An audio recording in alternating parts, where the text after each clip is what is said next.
What's up, guys? Doug Polk here. I'm currently still in Los Angeles at my nice hotel. Next time round, looking at a Motel 6 based on the budgetary options for a man that just lost $1.2 million. Anyway, let's get into the action today. We are looking at another hand from the artiste Wesley. This time he's going to play against Hank in what is a similar situation to the hand we just covered for the biggest pot ever, where someone had queens facing a 5-bet from Wesley. So we are going to get into it once again in a similar kind of spot. Let's go ahead and jump into the action. First time I played with Rob, two different times, just like mundane shit happened at the table. And I said something, he's like, no, it didn't, I'll bet you 25K you're wrong. And I was like, I backed the fuck up. I'm like, 25,000 is a lot of money. You're right, Rob, I'm sorry. And this one's like, no, Doug was right. And he's like, oh, really? And then they went back, like, yeah. I'm like, oh my God. Did you do that twice in the same session? And I was like, I gotta start accepting these $25,000 bets. Because like when you say something, someone says, I'll bet you $25,000 you're wrong. He's been sleeping really all know, night. Unless it's like, for example, not having a flush draw versus Tom. Then you know, you can just bet $25,000. He's been What's sleeping. What's our note, Christian? Anytime the sleeping guy 4-bets us after raising under the gun, he's got a strong hand. Why are we 5-betting the Mr. Sleepy? Sorry. Oh, man. I almost just fucking cold. Why are we 5-betting Mr. Sleepy? All right, here we go. I like the 5K. I have a feeling this one's going to end a little differently than Tom's Queens. Big pot energy here. I'm feeling it right now, Christian. Hank, been sleeping for about the past 2 hours, finally wakes up with the big hand. Pocket queens, gets 5-bet against Wesley. Out of position. What's he going to do here? Hank certainly does not look like he has We know there's one. a motion to fold. Looking at the number, you're like, scramble. He continues with a call, and we see a flop from Lauren. I agree. Like when you look directly at the glitter, it's kind of like harsh. This is a really nice chip. Like, I really The like 5Ks and the 1Ks here are great. 5Ks are my favorite chip I've probably ever played. Is Hank ever thinking about 6-betting here, Christian? I mean, the man is down $2 million, so maybe you just think he's going to jump out the window, but I think we see a flop.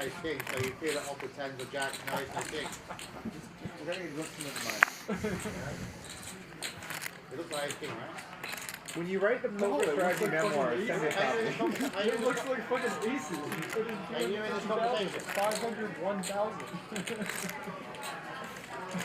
Wesley out on a limb with ace-7 of hearts, 5-betting.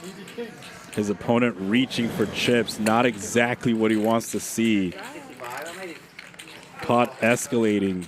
Our hand begins at 501K with a 5K ante, so the stakes have risen even more than before. This is a similar situation to the other hand where it was 2K, 4K, because there's about $6,500 in there pre-flop. But the difference here is that it's an ante and not in a straddle. So it does make things a little bit different. Hank looks down under the gun, opens up the pocket queens to 3K. This is probably a little too small of a raise given the ante size, but it can't be that bad to use a small size. You get to raise a few more hands, but I do think you like to go a bit bigger. Excuse me, or be limping in, as we saw Tom Dwan do a lot yesterday. Hank opens to $3,000. He has $1.6 million. Now to Wesley in the hijack. He looks down at ace-7 of hearts. He is looking to play some pots, stuck $1.9 million and trying to get out of the hole. And he makes it $50,000 to go. I don't think this is necessarily a bad 3-bet. I do think actually this is a fine 3-bet. I also think it's fine to call. I think either way, playing your hand is good when the ante is this large. But I will say it's a little loose of a 3-bet. And I also think when your image is you just ran the biggest bluff we've ever seen on a stream, and you had to take a breather, walk away from the table, and then came back, your image probably not the best for loose 3-bets, but you are so deep, and your hand does improve to the nuts on the flushes, where it can't really be that bad of a decision. As long as you're not always 3-betting this hand, I think it's totally fine.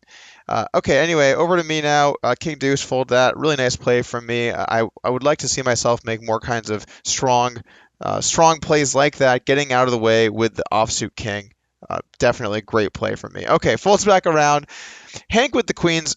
Interesting spot here pre-flop, because you have two different ways you can take this. The first way you could take this is, my opponent just played a massive pot, lost, could be steamed up, trying to get unstuck. I'm way ahead of all the hands he can have. And let's build this pot and force him to put in a lot more money if he is behind. Second way of looking at this is queens is a good hand, but if I make this pot way too big, I'm going to get put in some really terrible situations. So I guess I don't really hate either option, and I think you should probably sometimes 4-bet and sometimes call. Maybe in theory you should mainly call. I think in this scenario, I think 4-betting is still pretty good, so I don't really mind either option on the table here for Hank. He does decide to go ahead and 4-bet. He makes it big, makes it 50K. I like this. I think out of position, 3 to 4x sized 4-bets are good. I don't even mind making a full 4x sized 4-bet to make this $60,000. You really want to cut down on the in-position player's ability just to call hands pre-flop and essentially just try and play position with pot odds. As you get deeper, position gets more valuable. And so you kind of cut down on that by doing so. Okay, now Wesley decides to go ahead and 5-bet the ace-7 of hearts.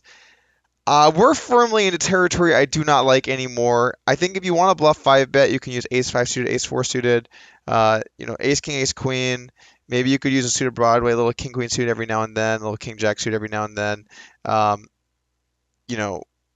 With ace-7 of hearts, it's just you just have so many other good bluff candidates, and you only really can 5-bet for value with basically aces, kings, ace-king suited.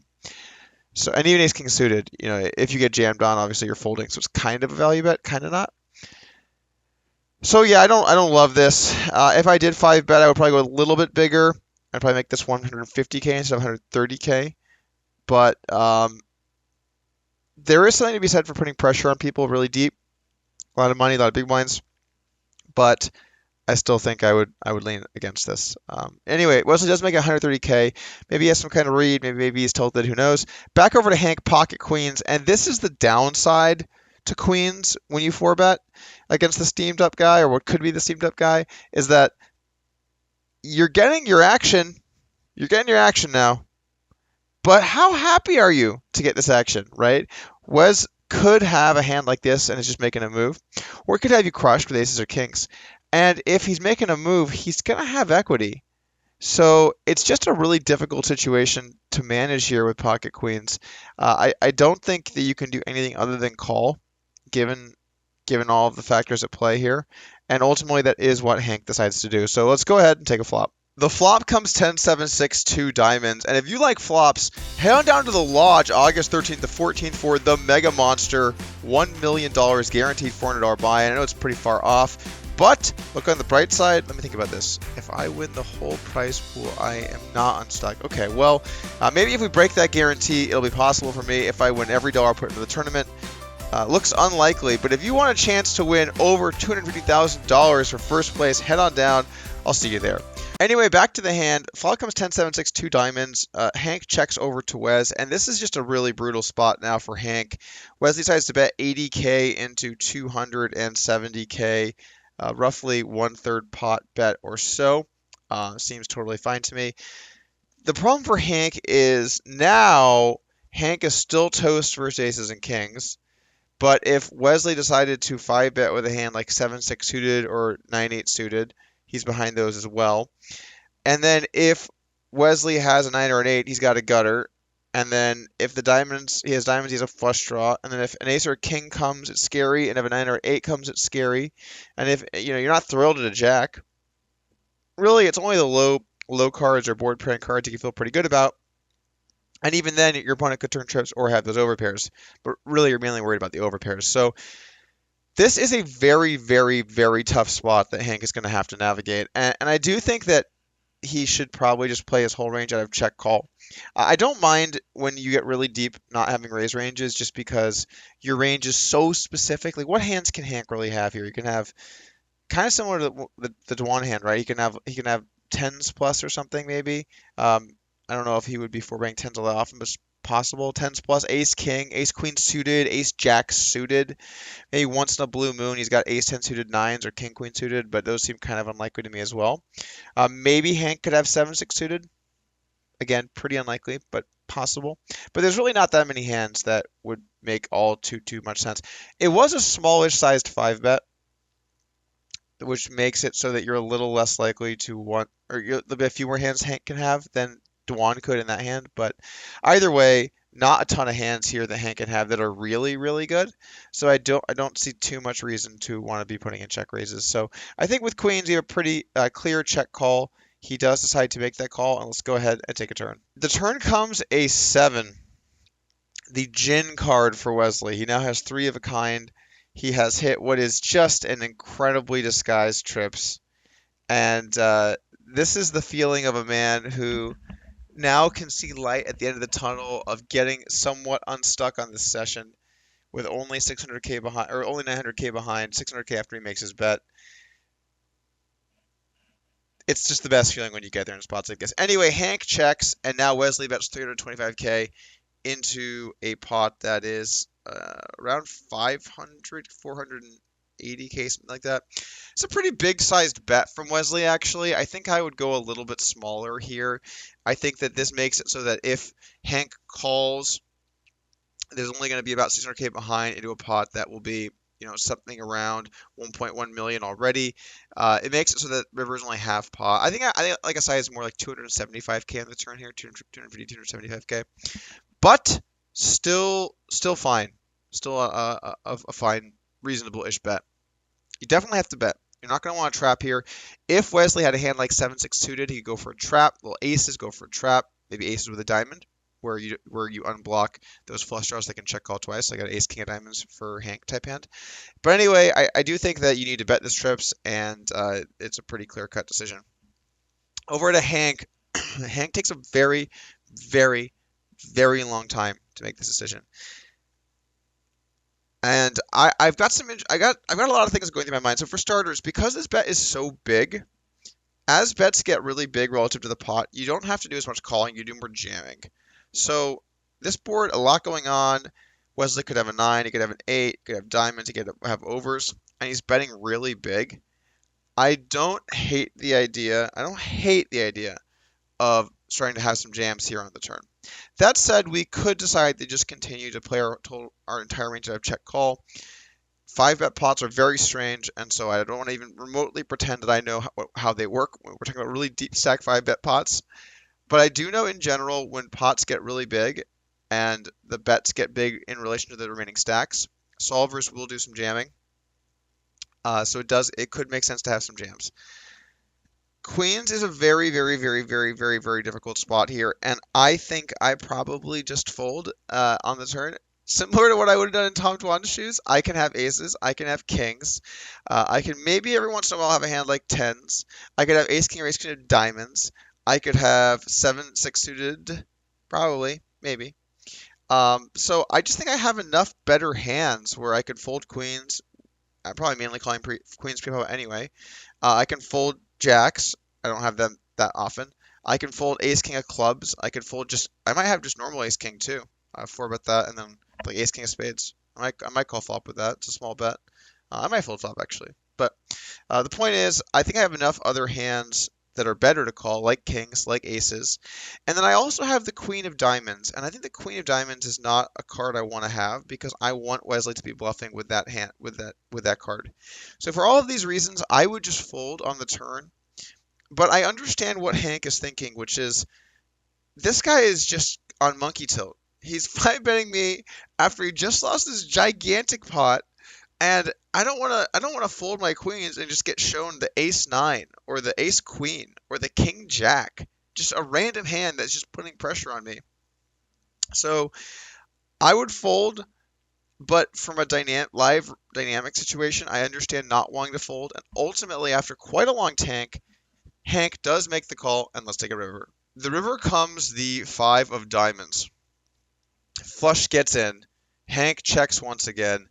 And Wesley insta-turbo snap jams. I don't know if this is because he was trying to show that he can just turbo jam somewhat thin for value. Although I don't think this is thin, but somewhat thin for value after the other hand where he jammed somewhat quickly versus Tom. And Tom was talking at the table about how that is a little bit of a tell. So I don't know. There's some meta going on with the timing here for sure. Wesley does jam. It's definitely a standard jam because there's not really that many flushes Hank can have. He mainly has these overpairs like queens. And if this spot could not get any worse for Hank, it has now gotten even worse. He does have the Queen of Diamonds, so he blocks flushes. So even though Queen of Diamonds bad on the turn, it's very good to have on the river if you want to call on the river because you block some of the flush hands that Wesley could have now. But my real problem is now, in order to think Wesley is bluffing, he's got to have a pretty specific hand that's essentially Ace King, or maybe like an Ace 9 suited, Ace 8 suited kind of hand. That's basically it. Unless he has King Jack, or you block hands like Ace Queen, King Queen. You block some of the bluffs with the queens. So I would just once again fold here. I think that. Well, what's kind of interesting about this hand is I don't think that Wesley has like black kings anymore. I think that hand would check. So that makes your Queen of Diamonds a little bit better card to call than a hand like black kings. So if you want to arrange your hands around the flush blockers, then maybe queens actually could be a kind of reasonable call. I think I would just fold queens here, and I think I would fold non-diamond kings. I think if I had aces, you got me. And I think kings with a diamond, I call. But I'm also going to now have ace, king, ace, queen of diamonds. So I do have some flushes now, and I will once in a blue moon have a couple of boats. So I would once again fold this and be pretty unhappy about it. Ultimately, Hank does decide he needs to call about half the time. And I thought this was a really cool moment from Hank. He actually does... he does what I did earlier in our hand that we played, and he shuffles his cards up. And I think I'm pretty sure what he was doing. Obviously, there's a little bit of language barrier, and he didn't say that much. But I think what he was doing was, if he pulls the queen of clubs, he folds, and he pulls the queen of diamonds, he calls. So he shuffles them up. And what card is Hank gonna pull? Oh, not the Doug. Red or black? Call. He calls. Wow. 2.2 million. And a celebratory scream from the artist. Wesley says art. 7. 2 million pot. Pure art by Wesley. Hank was trying to dream of his win, woke up to a nightmare from Wesley. Oh, tonight is like epic. Very difficult situation for Hank. Very lucky turn for Wesley. Wesley did extract maximum value. It's a nice thing about when your image is loose and aggro. You do get paid when you hit hands, but Wesley definitely getting on the ropes here for his $3 million buy-in and gets bailed out by that turn 7. Definitely a fun session, and the swings continue. Thank you for tuning in today. Hit that subscribe button. See you again soon.